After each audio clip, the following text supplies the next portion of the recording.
Lassie Come Home by Eric Knight, Chapter 3. An Evil-Tempered Old Man. The Duke of Rudling stood by a rhododendron hedge and glared about him. He lifted his voice again. "Hines!" he roared. "Hines! Where has that chap got to? Hines!" At that moment, with his face red and his shock of white hair disordered, the Duke looked like what he was reputed to be, the worst-tempered old man in all the 3 ridings of Yorkshire. Whether or not he deserved this reputation, it would seem sufficient to say that his words and actions earned it. Perhaps it was partly due to the fact that the Duke was exceedingly deaf, which caused him to speak to everyone as if he were commanding a brigade of infantry on parade, as indeed he had done many years ago. He had also a habit of carrying a big blackthorn walking stick, which he always waved wildly in the air in order to give emphasis to his already too emphatic words. And finally, his bad temper came from his impatience with the world. For the Duke had one firm belief, which was that the world was going, as he phrased it, to pot. Nothing ever was as good these days as it had been when he was a young man.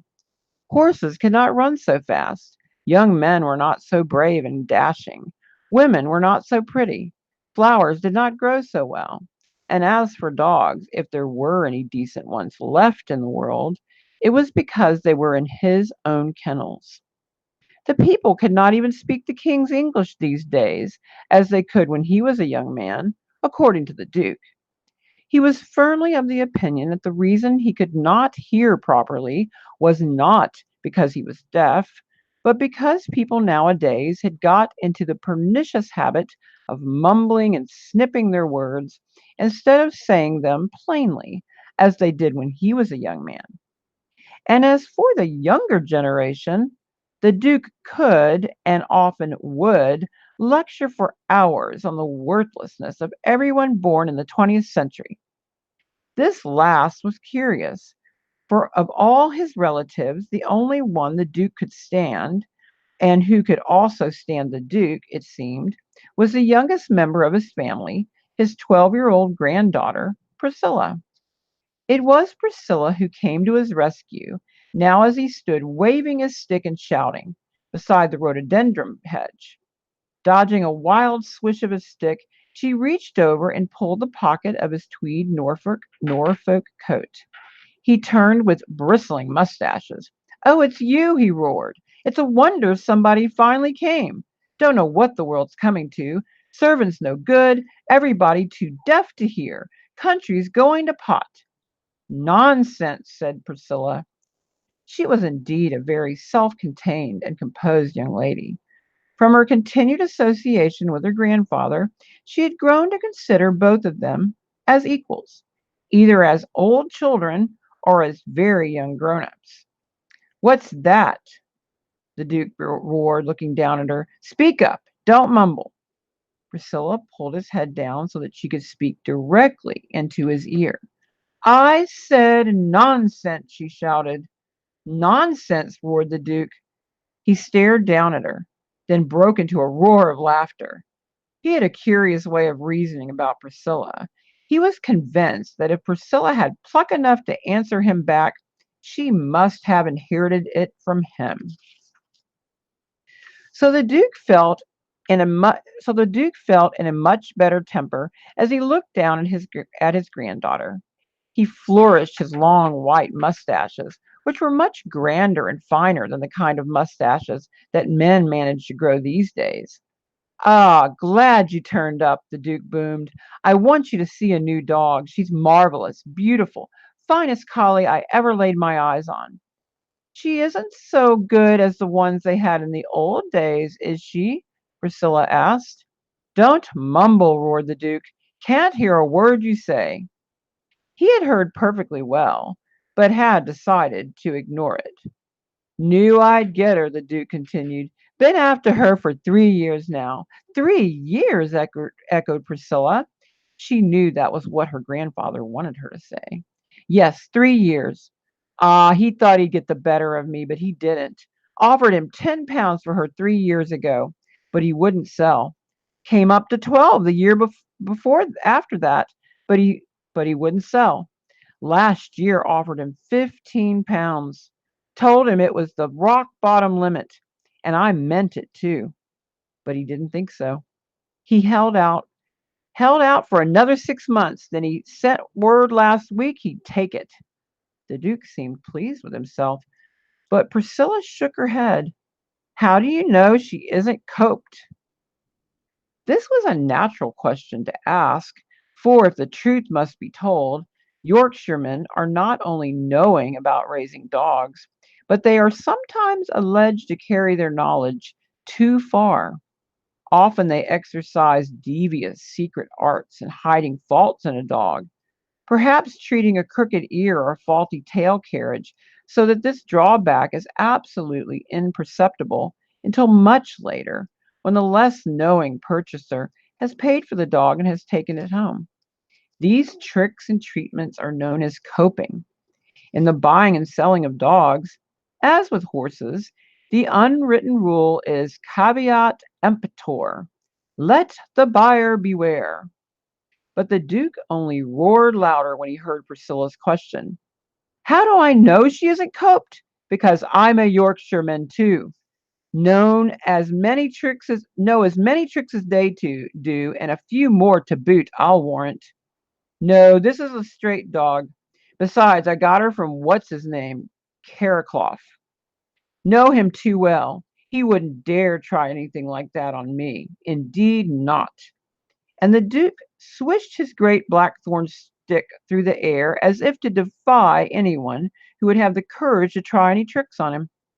The old man and his grandchild went down the path to the kennels, and there by the mesh wire runs they halted, looking at the dog inside.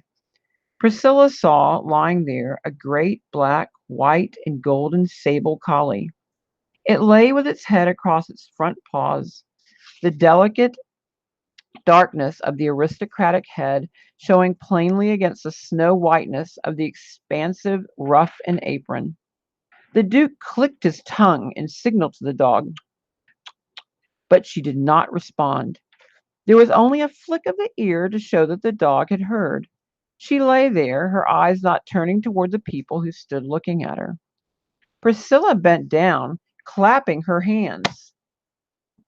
Clapping her hands, called quickly, "Come, Collie, come over here. Come see me, come." But for just 1 second, the great brown eyes of the collie turned to the girl, deep brown eyes that seemed full of brooding and sadness. Then they turned back to mere empty staring. Priscilla rose. "She doesn't seem well, grandfather." "Nonsense," roared the Duke. "Nothing wrong with her.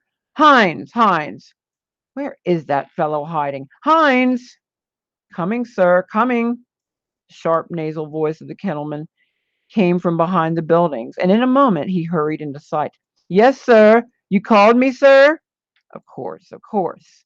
Are you deaf, Hines? What's the matter with this dog?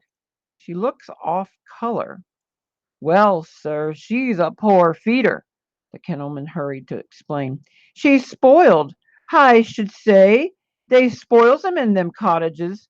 Feeds 'em by and weave a silver spoon, as you might say. But I'll see she gets over it. She'll take her food kennel way in a few days, sir." "Well, keep an eye on her, Hines," the Duke shouted. "You keep a good eye on that dog." "Yes, sir, I will, sir," Hines answered dutifully. "You'd better, too," the Duke said. Then he went muttering away. Somehow he was disappointed. He had wanted Priscilla to see the fine new purchase he had made. Instead, she had seen a scornful dog. He heard her speaking. "What did you say?" She lifted her head. "I said, why did the man sell you his dog?" The Duke stood a moment, scratching behind his ear. Well, he knew I'd reached my limit, I suppose. Told him I wouldn't give him a penny more, and I suppose he finally came to the conclusion that I meant it." that's all. As they went together back toward the great old house, Heinz the kennelman turned to the dog in the run. "I'll see ye eat before I am through," he said. "I'll see ye eat if I have to push it down yer throat." The dog gave no emotion in answer. She only blinked her eyes, as if ignoring the man on the other side of the wire.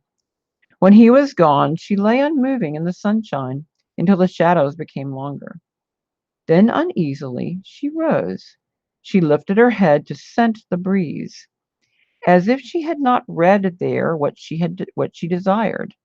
She whimpered lightly. She began patrolling the wire, going back and forth, back and forth. She was a dog, and she could not think in terms of thoughts such as we may put in words. There was only in her mind and in her body a growing desire that was at first vague, but then the desire became plainer and plainer. The time sense in her drove at her brain and muscles. Suddenly, Lassie knew what it was she wanted. Now she knew. End of chapter 3.